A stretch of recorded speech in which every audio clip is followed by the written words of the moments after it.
Hi, this is Scott Wilkinson, host of Home Theater Geeks. In episode 154, I chat with InnerFidelity.com editor Tyll Hertsens about wireless and surround headphones. So stay tuned. Netcasts you love. From people you trust.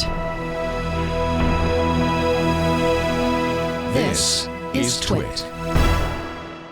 Bandwidth for Home Theater Geeks is provided by CacheFly at CacheFly.com. This is Home Theater Geeks with Scott Wilkinson, recorded April 8th, 2013, episode 154. It's all in your headphones.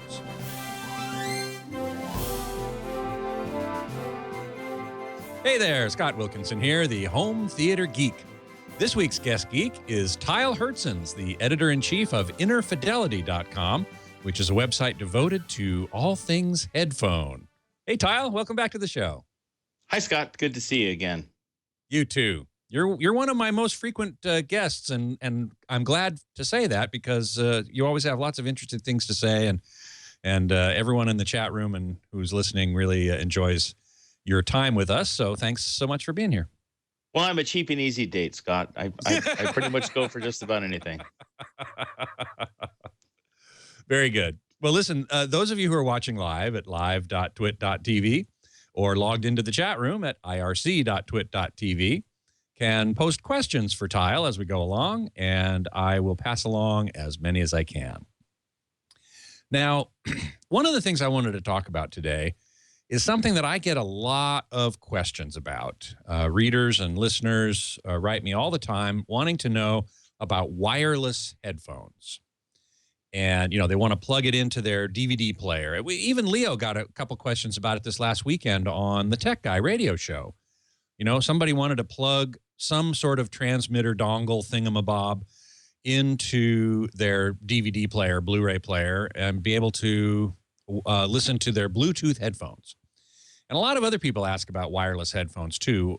What can you tell us about, is wireless any good? Does it reach the quality of wired in any way, or are we just barking up the wrong tree there? You know, they're getting better all the time. Bluetooth is improving with app decks and a whole variety of things. And for home theater installations, I'd recommend the kind of wireless headphones that have a base station that you hang the headphones on to charge them. I find Sennheiser really does the best job there. Sennheiser is very, very consistent in terms of sound quality for starters. And then they do a really good job on their transmission schemes. They have some spread spectrum FM units. Say that 3 times fast. Yeah, probably not. RS110 and RS120. Those are the lesser expensive versions of their headphones, which are quite good. They're in the $100 to $200 range. And then the RS170 and 180 are really terrific. They're kind of my favorite in their line. The RS170 is a sealed unit.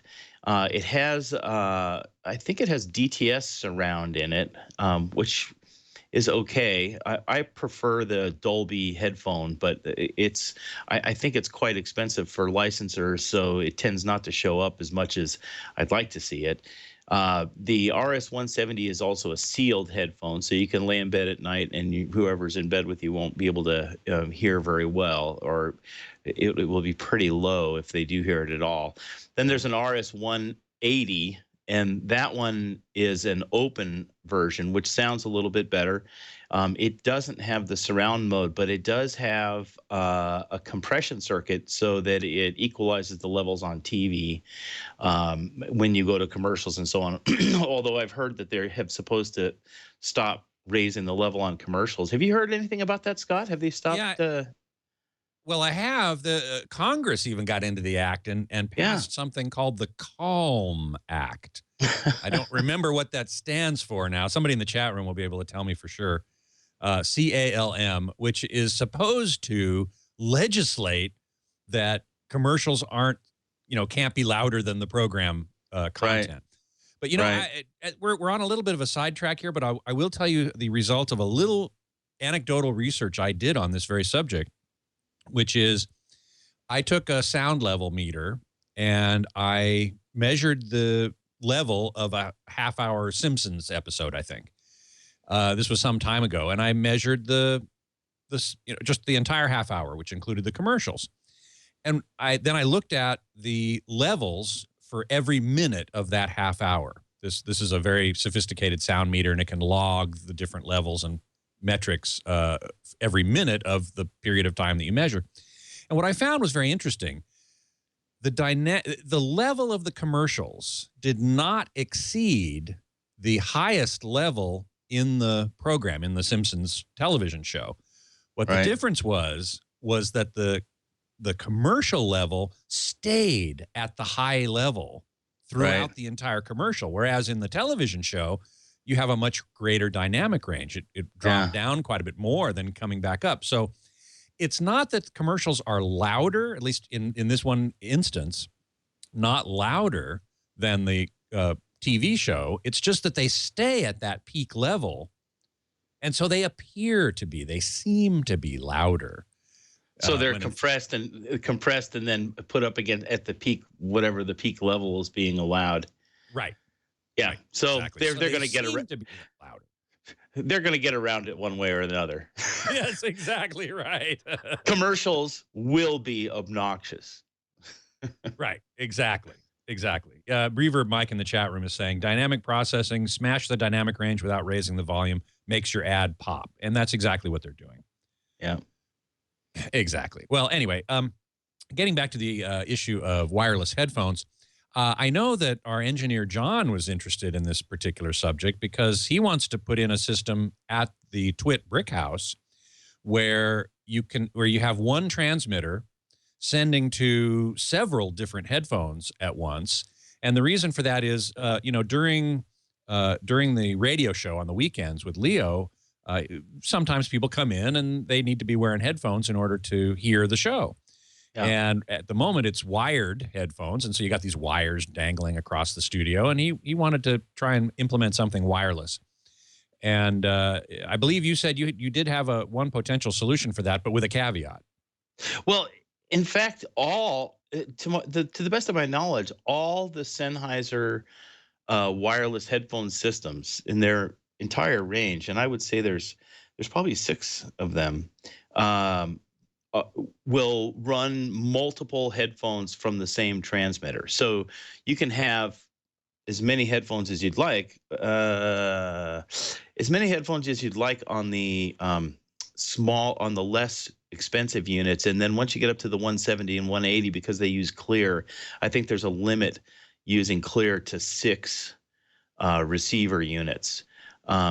So you can use up to 6 headphones for sure on the higher end Sennheiser units. The only problem is the base station has a little hanger on it that you put the headphones on, and that's how the headphones charge. So you have to charge the headphones one at a time if you only had one base station. I suppose you could use the base stations at the chargers, but at any rate, you could certainly do that. The Sennheiser headphones would work for that, no problem. Now, what is the technology that Sennheiser is using? Because there are several. You could do IR, infrared. You could do RF, as yep. I think you mentioned earlier. You yep. could do Bluetooth. Yep. And I think there are headphones that use all of them.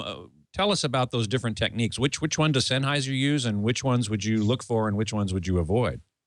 Well, I would avoid any of the infrared ones. Typically, for one, you can't walk out of the room that you're in if you're using an infrared transmitter, and also you tend to get noise from things like fluorescent lights and stuff like that, because it's sending the signal over light. So there tends to be some interference there. So I wouldn't use IR. FM spread spectrum. That's 2. I think it's not 900.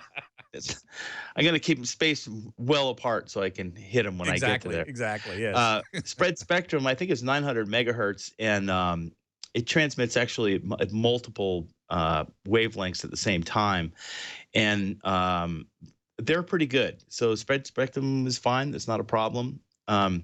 Clear is the digital. I think it uses 900 megahertz as well, but it's a digital transfer, so it's full CD quality. 1644 digital audio, so you get very, very good transmission using Clear.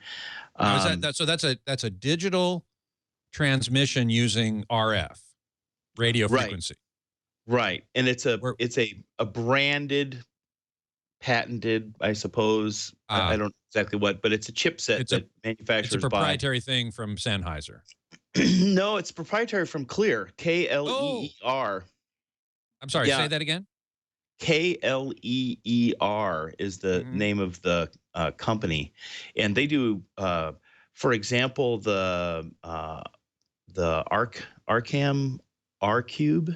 It's like a boom box. You can link 6 of them together and out on your patio and have like a whole outdoor system if you want. Or the point is they link together, and they use Clear as well. So a lot of people are using this Clear wireless transmission system for their high resolution digital audio purposes.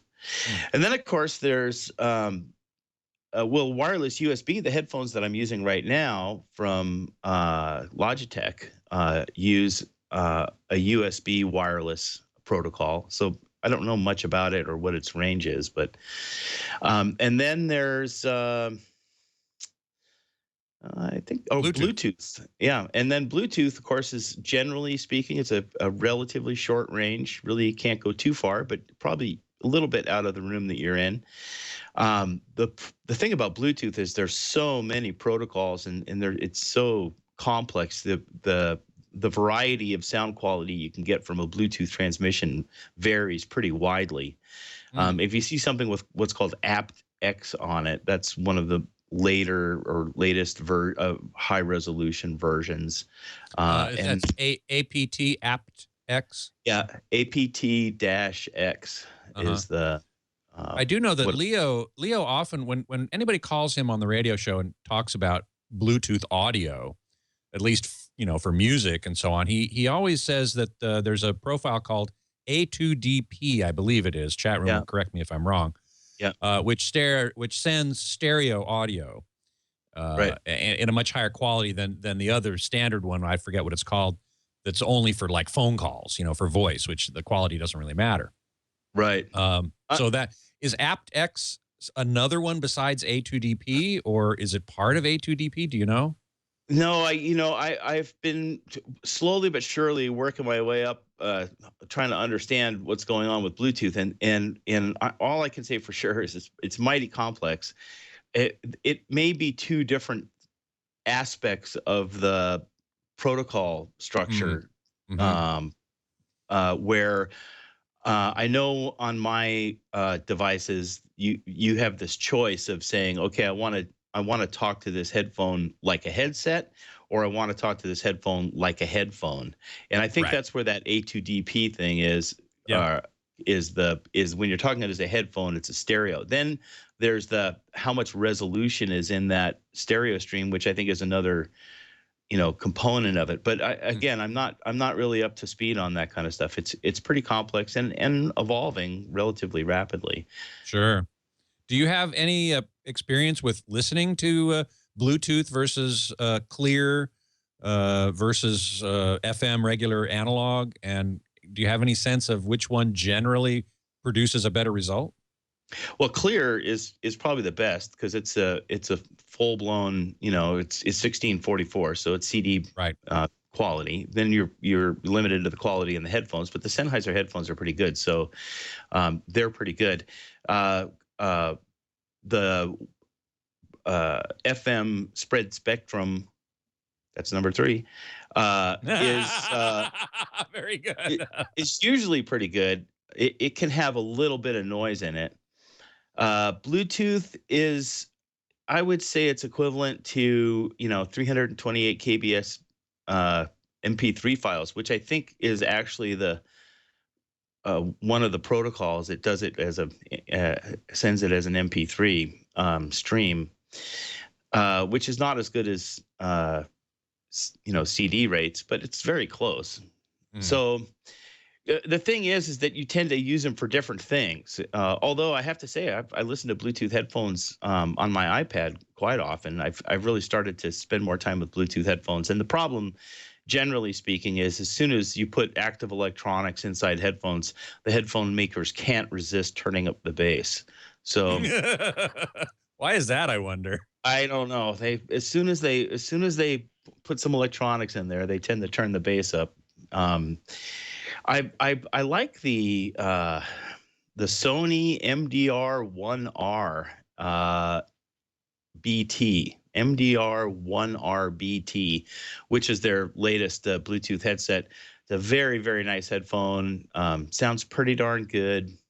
Very, very comfortable. Very good looking headphone as well. So their Bluetooth implementation is pretty good. I enjoyed it quite a bit. Beatmaster in the chat room is saying aptX is a codec, whereas A2DP is a protocol. So Thank you, Beatmaster, for clearing that up. That's very good. I also saw another comment in here about Sennheiser. Oh, from Beatmaster also. Sennheiser sells you almost all spare parts for a long time. And that's true. I've got an old pair of Sennheiser open headphones. They're older style open headphones. And I was able to get ear pads for those, 20 years after I bought them. HT580s, perchance?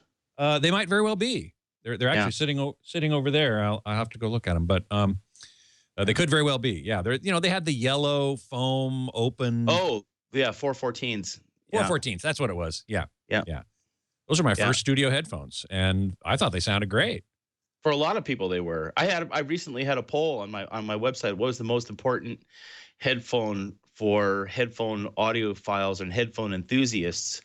And really, it had more to do about the hobby. So I didn't include the 414. And I got a lot of comments that said you should have included the 414 because it was a very important headphone. But and it was the first open ear pad style headphone. Great little head. Yeah, I agree. Caffeine-free Dave in the chat room is saying, what about a low-power FM transmitter and clip a SanDisk Sansa clip with FM radio to your choice of headphones? So in other words, make any pair of headphones wireless. Have you ever tried anything like that? I haven't done that, but I could get the duct tape out and we could certainly pull something like that off. There are though in the lower cost region, there are headphones that have FM radios in it. And in fact, have you ever seen those silent discos? Have you heard about this? It's kind of becoming fairly popular. Okay, so it's called a silent disco. And what they do is they have two DJs up on the stand spinning records, putting out music. But there's no speakers. Everybody listens on headphones, and they all have FM radios in the headphones. And they can choose. They have short-range FM transmitters at the venue where they're having this disco, and so you can tune in one DJ or the other. And they sort of have this contest because you can see the crowd dancing, half of it to one beat and half of it to another beat. And you can see the crowd, and you don't hear anything, but they're dancing away. No. That's amazing. Yeah, and it's only started in the last couple of years. And if you Google headphone silent disco, they're popping up quite often now. I would say once every couple of months. Yeah, that sounds somewhat like our engineer John's favorite band, Humphreys McGee. He went and heard them recently, and they were doing a one-to-many headphone transmission as well. As I don't know if they had done that before or not, but they had one transmitter. They picked 16 or some number of fans. John was among them, who got to wear these wireless headphones and hear the house mix in the headphones rather than coming from the PA system. And that's not unlike what they want to do at the Twit Brick House. Again, a one-to-many kind of transmission. So, John, there's another possibility is a little FM transmitter, maybe. Sure. When I was in LA, long, 40 years ago now or whatever, but or almost 35 years ago now, a lot of times in the recording studios in LA, they'll have a small FM transmitter in the parking lot in the back, so that the producer could go hear the mix in his car because he was used to his car stereo. There you go. There you go. Yeah. Well, I certainly do know about when you're making a record or a CD or creating music, recorded music, you do want to play it on your car stereo and on some funky boom box, to hear how the mix is going to sound in the real world. When you're mixing in a studio, you've got beautiful speakers and great acoustics and everything. That isn't going to be how it's going to be listened to, though. So, right. They used to have speakers called Oratones. Yes, that were I remember. Specially made to sound crappy. Right, exactly. Well, let's see. I do have another question for you. Let's talk a bit about surround headphones. Okay. At CES, we heard DTS made a big announcement about something called Headphone X, which is their answer, I think, more or less to Dolby headphone, which is this synthesized surround in a pair of headphones. It synthesizes the surround channels and the front channels, and it somehow synthesizes hearing sounds coming from these different directions. Headphone X now from DTS does much the same thing. And I've done a show already on the Smith Realizer, which is sort of the ultimate in this sort of thing. What has your experience been with these surround synthesis systems for headphones?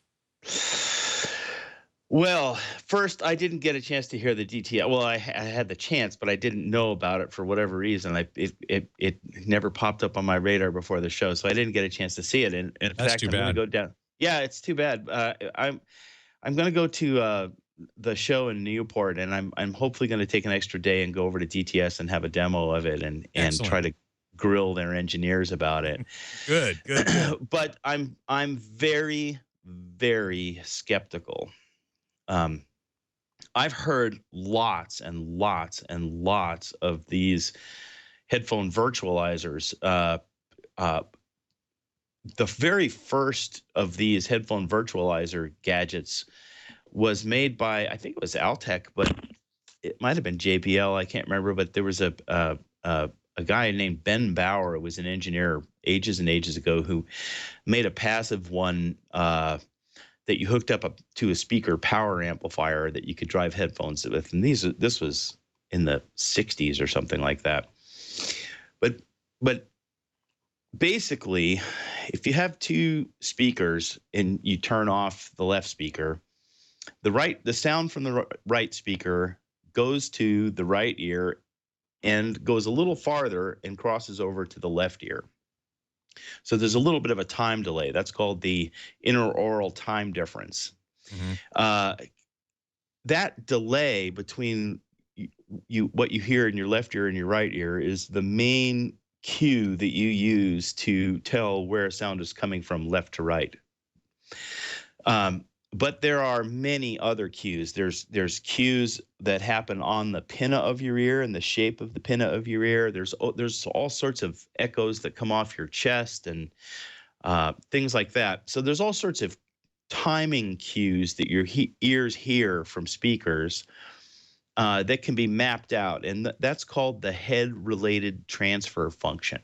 And because all our heads are a little bit different size and their pinnas are a little bit different shape, all of our head-related transfer functions are a little bit different, but the bottom line is that there is something called a head-related transfer function, and you can generalize it a little bit because people's heads and ears are roughly the same, size and shape.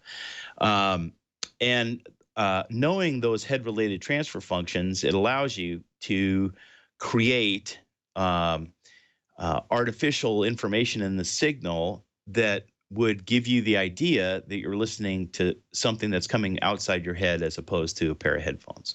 Mm.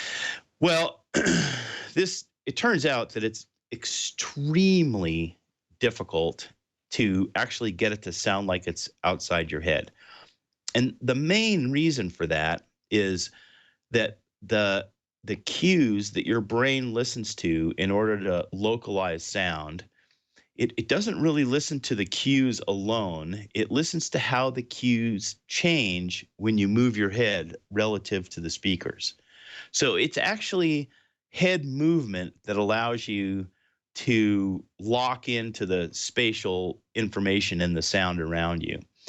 Now, of course, on headphones, when you move your head, the ear headphones move with you, and so you're not getting any localization cues. Of course, you don't get any crossover from the right speaker to the left ear and vice versa. And so headphones, are without any of this processing pretty poor at producing an image. But even when you do it very, very well, if you don't have that ability to change the cues with head movements, it's about only 1/10 as effective.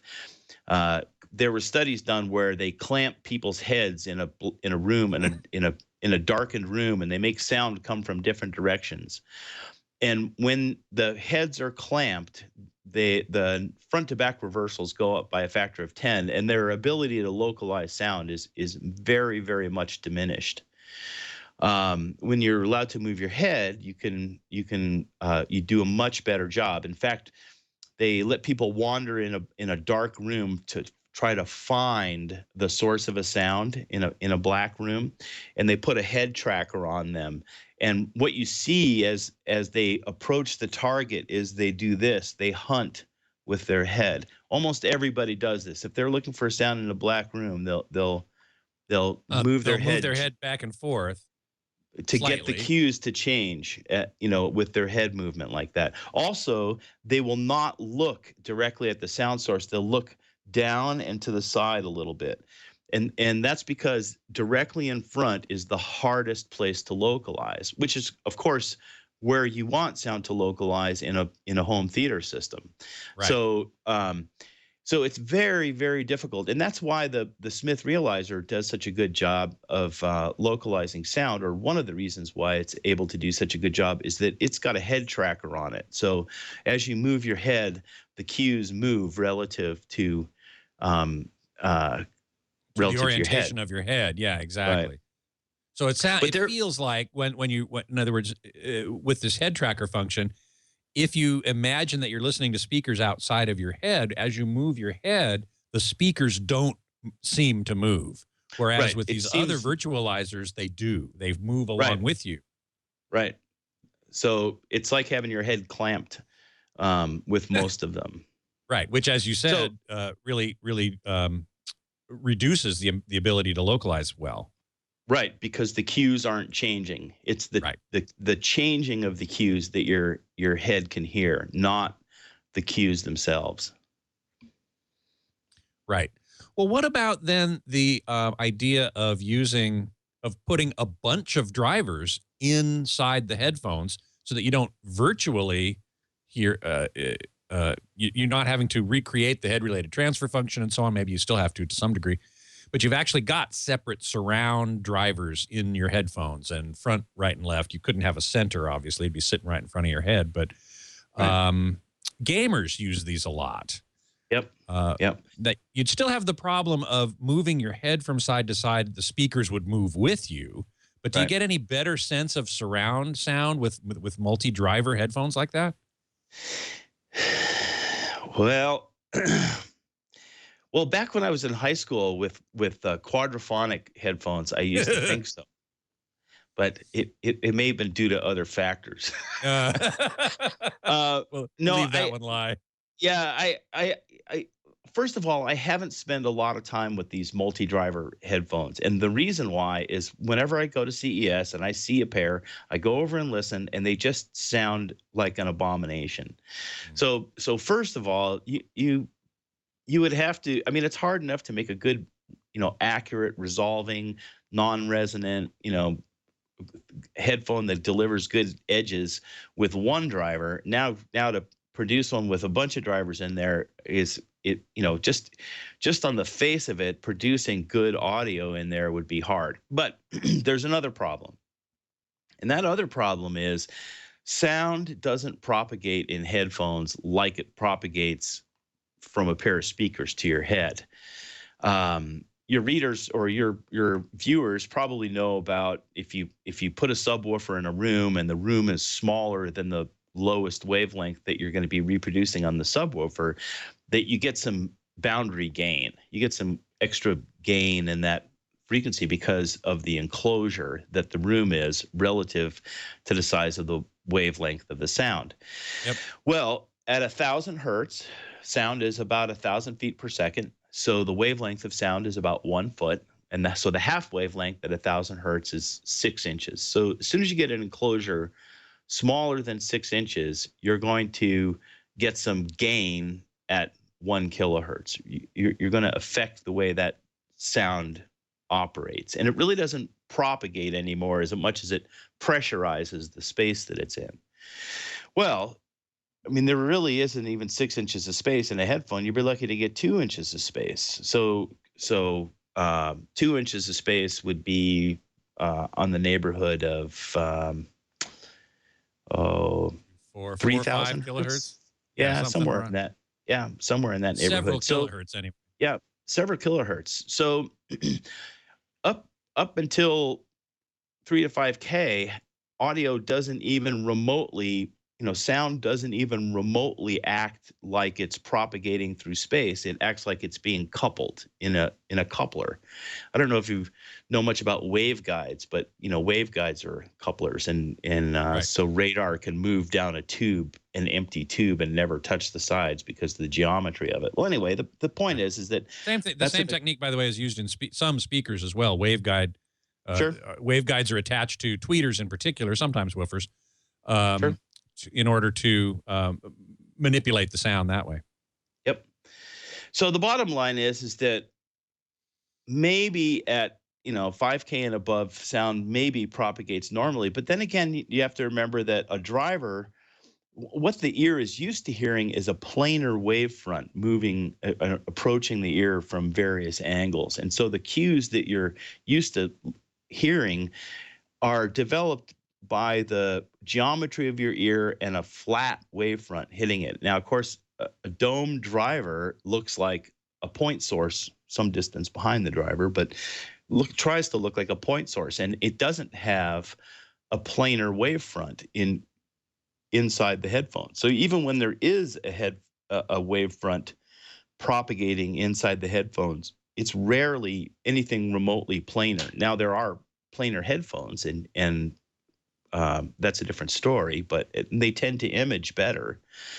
So the bottom line is that I think the acoustics pretty much prevents any possibility of acoustically reproducing a multi-driver environment or a multi-speaker environment like home theater. I think the way to do it is the way Smith has done it, and the way Dolby has done it. Dolby's Dolby headphone is pretty good.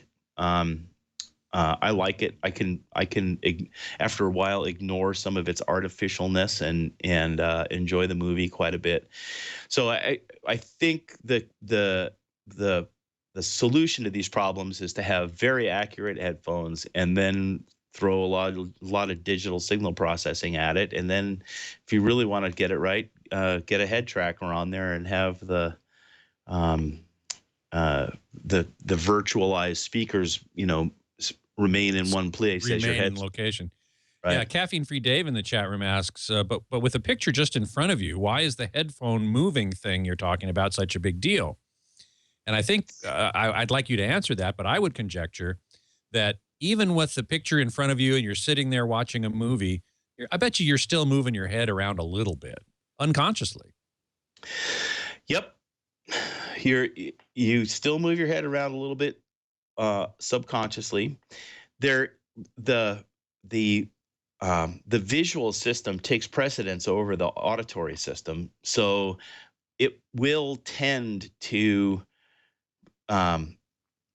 at least subconsciously force the image to remain where the speaker is, even if you move your head a little bit. So it is a bit of a tricky thing when you start talking about a visual information and the audio information at the same time. But Right. Bottom line is that your hearing system is exquisite, and even small changes of head position are enough to change the cues enough for you to improve your localization. So I'll give you another thing that's similar to that. The Dolby headphone system, one of the things that you're able to control is the size of the room. So the Dolby headphone system not only synthesizes the placement of speakers around you, but also synthesizes the reflections off walls. And they synthesize the sound from a small, medium, and a large room. And sometimes you can get this cognitive dissonance between the Dolby headphone setting that you're on and the actual room that you're in. So when you see the room you're in, you expect it to be a certain size, and you somehow sort of expect it to have a certain sound. And then when you have the sound from the Dolby headphone system, you can tell that doesn't really quite match. And there's a bit of a cognitive disconnect, but most of that stuff disappears rather rapidly as you take your attention away from it. Sure, as you're watching a movie or something. Yeah. Well, you haven't heard the DTS Headphone X yet, and I really look forward to hearing what you think about it. I did hear it at CES, and I was quite impressed. It really felt like the speakers were outside of the headphones. Did they play any programmatic material like No. movies or music or anything like that? No, that was the weird thing about it. As far as I can recall, it was only, this is front left, this is front right, this is center. You know, basically a voice telling you which speaker things were coming out of. I don't recall hearing any real program material. Yeah. It's easier to do when you do that. And once again, we get a trade show demo optimized for what the thing does well. Yeah. For example, there's some recording that people famously hear a dog bark in this recording, and it sounds like it's coming from behind them. Because it's a voice or because it's a dog, you actually expect it to be real as opposed to the programmatic material that you're listening to. And so you hear this dog or a door slam or a person's voice in the background of music or something like that, and you'll turn around and look for it. And almost always you localize rearward. As I said, it's harder to localize in front than in back. So if there's an odd sound in a recording like that, a dog bark or a door slam, or people will turn around and look for it. So they're kind of taking advantage of that by using a voice or a dog bark or something like that. And it's much easier to fake your head out that way. Right. And especially rearward as well. I'm looking for, here it is. Web 3151 in the chat room is pointing to a product by Turtle Beach, USB-powered Dolby surround sound processor that claims to, quote, transform your stereo headset or headphones into Dolby surround sound, which is a Turtle Beach. So that might be something worth checking out. Yeah, these I can't remember the model number. I can't remember the model number of the ones I'm wearing, but it has Dolby surround in it too, and it's a USB headset. Okay, well, I've got a question here. Oh, by the way, just before we leave the topic of surround headphones, if you ever get a chance, I don't know if you go to Cedia or not this coming September. It's held in September. This company, Mosaics, which does media servers, introduced last year at Cedia a discrete driver multi-channel headphone. Big old cans. I mean, big, giant things sitting on your ears. Look like Princess Leia for sure. With discrete drivers and very fancy, very expensive. To tell you the truth, I wasn't that impressed. And they claim to have subwoofers too in there. And those things, with the low frequencies, they kind of really rattled. I just today saw a blurb on I can't remember what they called it. They may have started a Kickstarter project sometime soon. Some whack pack or something like that. But it's a backpack that has a subwoofer in it that pounds you on the back. Oh, that's pretty weird. Yeah, and by the way, I did see that the headphone that you're talking about. I think you mentioned it in an email to me, and I've marked it, so I'll try to get my hands on it. But Yeah. again, putting so many drivers in a pair of headphones is hard, hard, hard. Yeah, yeah. It's so hard to make a regular 2-channel headphone sound good. It's hard enough that Right. putting 3 or 4 or 5, forget it. Yeah, yeah. Well, speaking of that, let's take the last part of the show here to talk about 2-channel headphones. I've got a question here in the chat room from Undermined, who's in the market for a pair of sealed over-the-ear headphones to replace his Sony MDR7506s. Yeah. He was considering the Heil Pro Set 3, which I'm wearing now, and any suggestions in the price limit in the price range around $350. Don't plan on using a separate amp or DAC for a while. We're going to talk about amps or DACs as well. But what would you say to this guy in terms of $350 headphones to replace his Sony MDR7506s? I absolutely love the Sennheiser Momentum. I'm sounding like a Sennheiser fanboy this show so far. We'll have to find a way to get away from that, but Yeah, it's and not actually, easy. you're not They do- alone. Arcagon in the chat room also mentions Sennheiser Momentums. Yeah, they're a fabulous headphone. The one problem is that their ear cup is quite small.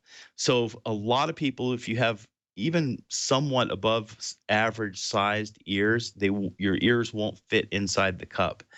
So it's a little tough to make the recommendation, but I mean it's the best sealed headphone that I'm aware of, and it's right at $349. So that's a very, very good headphone. As an alternative, if your ears are big, I'd recommend the Sony MDR1R. It's not as neutral sounding. It's a little bit uneven, but boy, they are terribly comfortable. Very, very good looking, and pretty good sounding. So the Sony MDR1R is quite good, and the Sennheiser Momentum is just out of this world. Yeah, Arcagon also mentioned the Sony MDR1R as well as the Logitech UE6000. Have you tried those? The UE6000 is a good headphone. I can't remember if that's the noise canceller or I think that's the noise canceller, and then there's a 9000, which is the Bluetooth. When you turn it on active, it doesn't sound very good. Again, the bass gets boosted, but passively, the UE6000 is a great sealed headphone for the price. It's a little rolled off on top, though. It lacks a little bit of articulation and clarity in the treble, but just a little bit. They're quite good. Very, very good. What about the VModa M100? Another one Arcagon mentions. Yeah, he must read Interfidelity. I'll bet you. These have all been reviewed recently. And they're all hot headphones out there right now. The VModa M100 is a great bass head headphone. And also very, very nicely built. There's a lot of great features about the VModa M100, but it's for bass heads. It's not for somebody who wants something neutral. Similarly, though not sealed, there's a new headphone, the Philips X1, which is also sort of a bass head headphone, but it does it better than any other bass head headphone that I've heard, because it's an open headphone. It's very linear, so it's like a frequency response is just tilted. It's fairly flat, just tilted. Usually bass head headphones are bumpy. Got it. Yep. I have to ask you also, Arcagon also mentions probably my favorite headphone of the moment, which I can't say I have nearly the experience you do with headphones, but from what I've heard, I really, really like listening to the PSB M4U, which comes in 2 varieties. First came out with the M4U2, which was a noise canceller, which you could turn off. Right. And then the M4U1, which isn't a noise canceller, doesn't have a switch. It's just a passive headphone, but otherwise the same. I love listening to that headphone. What do you think of it? I think they're a little edgy sounding. Okay. I'm quite opposed to anything that has any sort of edginess to it. And measurements show a bit of a overly zealous spike at the leading edge of the square waves on those headphones. He's still playing around with them though.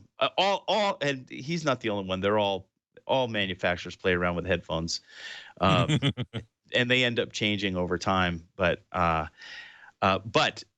said, I thought they're fairly good. It's tough in the competitive world that's out there right now for somebody like PSB to actually make a dent in the marketplace, because so much is based on fashion and marketing sense and celebrity endorsement and stuff like that. And the Sennheiser Momentum and the Sony MDR1R are such good-looking headphones, and then the PSBs are a little boxy looking. So they're pretty big and clunky. I agree. Yeah, they're kind of big and clunky looking, and I think that's going to make it hard for them to push out there. But the sound is fairly good. I'll go along with that, but I can't put them right up there in the best of the best. Got it.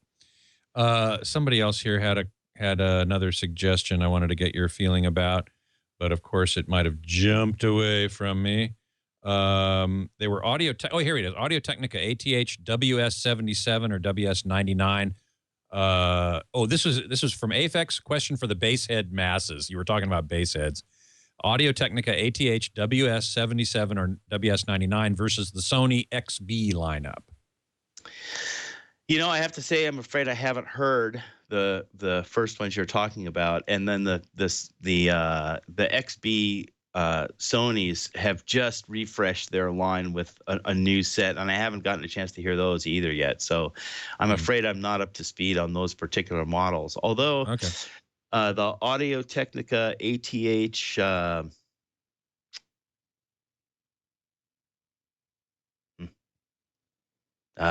too many model numbers. Too many model numbers. There's a couple of fairly good bass headphones out there from Audio Technica. I got to tell you, man, I get people are quite impressed often with how many model numbers I know, and certainly I'm impressed with how many model numbers you know, but none of us can know all of them. There are so many of them. No, and headphones these days are just through the roof in terms of the volume of product that's out there. I mean, it's just really the number of headphones that are appearing is staggering. Although I think it's slowing down relative to maybe a year ago, but still the number of headphones is unbelievable. And in fact, we've seen the first headphone company wash out of the marketplace because it's just too hectic. A company called Audio. It's actually their parent company is Phonak. It's a European hearing aid manufacturer, and they made a little in-ear headphone called the Perfect Fit and the Perfect Bass headphone, and they were quite good, but they just couldn't get any traction with how crazy the market is right now. So they just bailed, you know.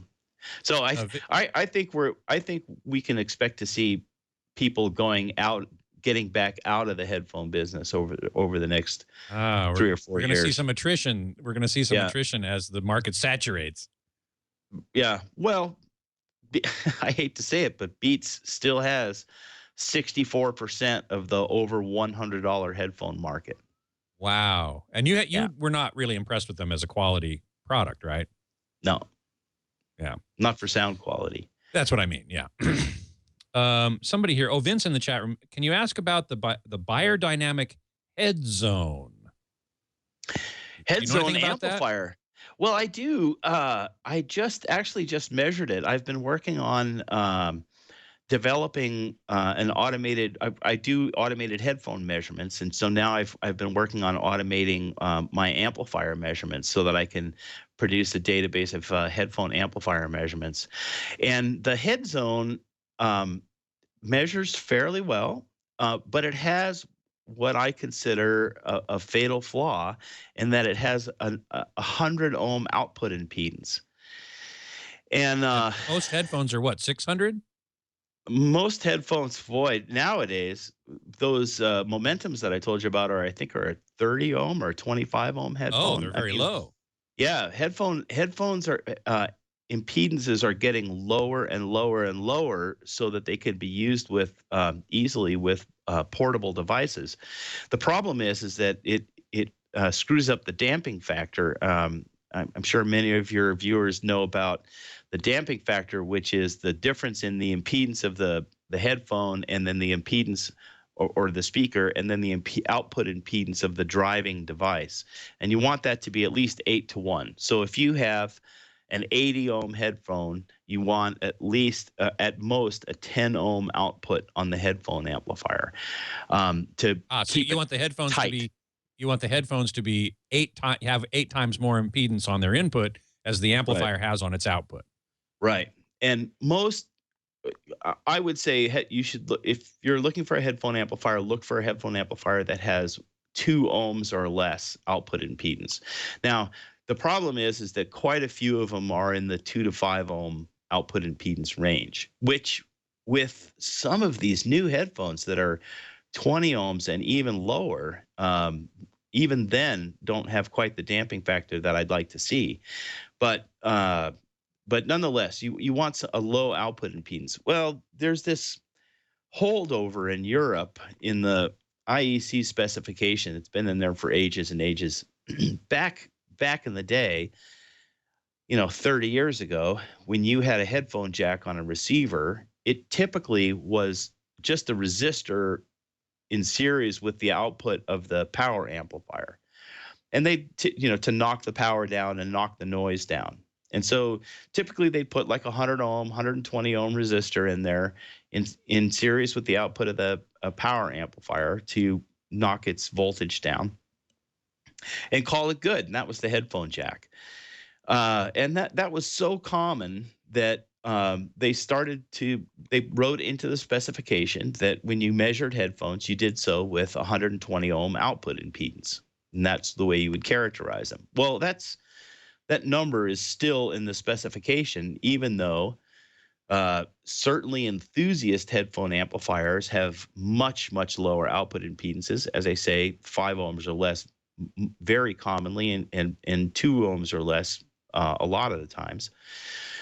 But for whatever reason, Beyer doesn't seem to have bought into the idea that a good damping factor is a good idea. And they've for as long as I've been around, have always said, no, 120 ohms is the way to go. And because it's in the spec, and I think it's just wrong. Anyway, the Headzone has a 100 ohm output impedance, and I just don't think it's a good idea to have that kind of output impedance. Now, just want to get a couple of terms defined. One is damping factor. Mm-hmm. You mentioned that you want the output impedance of the amp to be 1/8 or so of the input impedance of the headphone. Right. Damping factor to me seems like it would mean, that it's able to damp the motion of the headphones. What is the Right. the result of having a good or a bad damping factor? Well, basically, when you drive the driver in the headphone, which is a little coil typically with an electrical signal, it impedes changes in that electrical signal in 2 ways. One is, let's say you start pushing a signal through the coil. Now a magnetic field has to build up around the coil. So as you try to put energy in there, some of that energy is going into building up the magnetic field around the driver. Then when you reverse the direction of the signal, what happens is that magnetic field collapses. And when it collapses, it tries to drive a signal of the direction that it was charged with. So this expanding and collapsing magnetic field around the coil is almost always opposing the change that you want to make. So that impedance is and that's why you call it reactive. There's resistance and reactance, and that's the reactive component of a driver, is this magnetic field. Then there's also the motion of the coil through the magnet, and which also creates energy. Well, so both the collapsing field and the motion of the driver create what's typically called back electromotive force or counter electromotive force. And this counter electromotive force, it's essentially like the headphone is acting as a microphone. And as you well know, many headphone makers also make microphones because microphone diaphragms and headphone diaphragms are very, very similar. So, sure, Beyerdynamic is one of them. but Audio-Technica, Sennheiser, I mean, Yep. a lot of AKG, a lot of the big makers of headphones also make microphones because the dynamic diaphragms and dynamic microphones are quite similar. Well, anyway, so here's the point. The point is that you're driving the headphones with the signal, but there's also a signal coming back from the headphones, and the only place it has to go is back into the amplifier. Now, if the amplifier has a high output impedance, that current coming back from the headphones will be allowed to generate some voltage across the output impedance of the amplifier. And as soon as it does that, then that electromotive force gets to have its way to some extent. But if you have the output impedance of the amplifier is, let's say, 0 ohms, it's possible to get quite close to 0 ohms. You can't actually you can't really get to 0, but you can get really close. get there, but you can get close. Well, the point is like a short. So any of the counter electromotive force from the headphones gets shorted out. And therefore, it's only the drive signal that's having an effect on the headphones. So that's the damping that it does. It shorts out the counter electromotive force right, to some extent. Got it. And there is no hard line, but the number I've always heard is 10-1, but lately I've started hearing 8-1.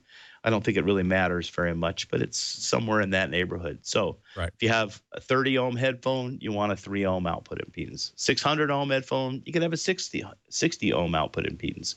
And when you're talking about an output transformerless tube amplifier that's going to have in the tens of ohms output impedance, then you want to use a very high impedance headphone. And that's why Sennheiser HD600s are a great choice, for example, for the Bottlehead Crack or the Woo Audio WA3. These are both output transformerless tube amplifiers. And so you use high impedance headphones so you get a good damping factor. Great. Wonderful explanation. Thank you. Lawn Dog is asking to explain the term you used earlier with regard to the PSB headphones, edginess. Oh, well, that's related to zazziness or really, it's an emphasis on the high frequencies, right? Yeah, it's edginess it's a harshness, you could put it that way too. Just something grindy, grating, piercing in your ears, something that causes your ears to flinch. Typically, it manifests as, in my square wave measurements, as the front edge of the square wave ringing a lot for some reason, or having a lot of overshoot, that it goes high, much higher than the top of the square wave. Okay. JPO4 in the chat room is reminding me that Leo Laporte wanted me to ask you about a company called German Maestro. Yeah. You know them? I do. I saw them at the last CES and listened to their headphones, and they were okay. There was a couple that were actually fairly good, but I haven't gotten any headphones from them. So you don't really have any direct experience other than at a trade show, which you can hardly make any kind of determination there. Yeah. F-Loop in the chat room is asking, seems like there are hundreds of reasonably priced headphones that never get talked about. I just lost it here. Like the Heil ones I'm wearing, for example. Is it likely that there are some unmined gems in the bunch? HeadFi.org, I think it is another headphone website.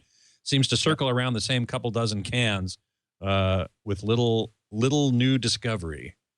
What do you think about that? Well, I think actually HeadFi does a pretty good job of discovering headphones out there that are off the beaten track. So it does happen that, people, it takes a little while. Again, there is the problem of there being a bajillion headphones out there. Yeah. And there is absolutely no doubt that there's gold nuggets amongst them. But whether they're actually, you know, um, finding them is tough because there's so many. But for instance, not long ago, I reviewed a headphone called the Noontec Noontec Zorro Zoro, and it's a $65 headphone. It's basically a Chinese knockoff of the the Beats Solo and Zorro. Not so subtle a knockoff, obviously. Not Huh? so subtle, no. And although they're a little bit different in the shape on the outside, but they're quite a bit better sounding, and I mean substantially better sounding. They're quite good sounding. Hmm. Cost Porter Pros are, they're a great sounding little headphone. But it's true. There's probably quite a number of good cheap headphones by no-name companies out there, but I would say it's like 1 in 100. So for every 100 headphones that are just horrible, there's one that's good, and it wasn't designed to be good. They just got lucky. So it's monkeys writing Shakespeare at that point. Well, we'll talk about that maybe another time. We're almost out of time here. Dr. T has a quick question. Do you review headphones listening to an iPhone or some portable player? Is that part of your review process? If it's a headphone that is that would be intended to use on a phone, sure. I listen to headphones using a number of different amplifiers, and then no amplification at all. I have an iPhone and a Galaxy S3, and I'll switch it up. I'll use it in all the different ones. So sure, you bet. Last question from Spin Dizzy in the chat room. Are the benefits of headphone break-in a myth, a reality, overrated? Overrated. I did an experiment one time where I went off to CES, and while in my chamber, I had a pair of headphones on a head playing pink noise, and then every hour it would do a characterization. It would do frequency response and impulse response and a couple of other things.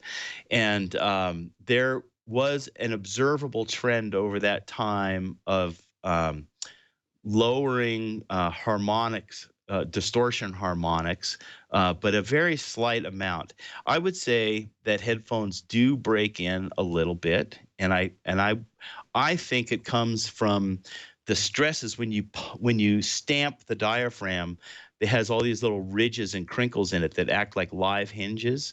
When you stamp the diaphragm in the material, you induce stresses, and they heat the tools to do this to reduce the stresses that are in there, but nonetheless there'll be some stresses in there, and that over time, as you drive the diaphragm, these live hinges will work out the stresses that are in them and be a little more linear. You can imagine if you have a live hinge that's circular in shape, and there's a little more stress in one side than the other, that it could angle a little bit as it gets driven.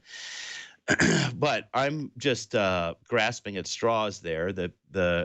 I think headphones do break in a little, and I have heard it, I believe, but I think it's strongly overrated. And I always burn in headphones when I get them. I've got a system that just runs pink noise all the time, and I just plug headphones into that. But I've never really heard much of a difference before and after I put the headphones on the burn-in system. By far, the biggest thing that burns in is your head getting used to it. No, I'm deadly serious too. It's your head's getting used to the headphones that is the biggest thing. Right. Okay, one final question. Sorry, go ahead. Well, when I worked at Headroom, this is back in the day when most people only had one pair of headphones and they were looking to upgrade. And we would sell them a headphone that we thought was superior to what they had, and they would get it. And then every once in a while, you get somebody call and says, "Oh, this headphone sounds much worse than my headphones." And we ask them what headphones they have, and they said, and it would be obvious, no, this person hasn't heard it enough. And so what we said was, you have 30 days to return the product. Don't listen to your original headphones. For the next 3 weeks, just listen to the new headphones. And then at the end of that 3 weeks, then you can switch back and forth. And invariably, and I mean not once did it ever happen that that person didn't call back and go, "Oh, yeah, these are much better. I just had to get used to them." So it's your head getting used to them. Yeah, yeah.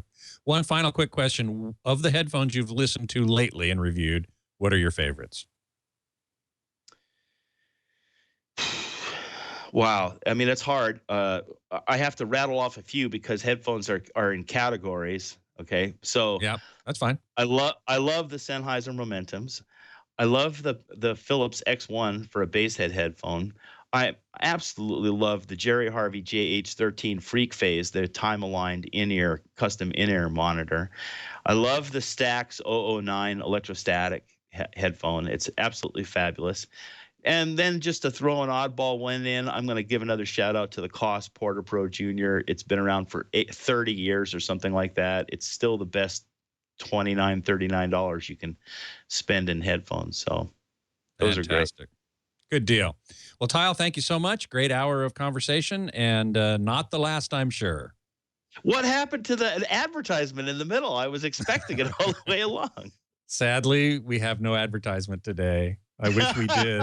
Believe me, I wish we did. But we didn't, so we got to talk the whole time. Well, that's cool. Well, it was a pleasure being with you, Scott, of course, as always.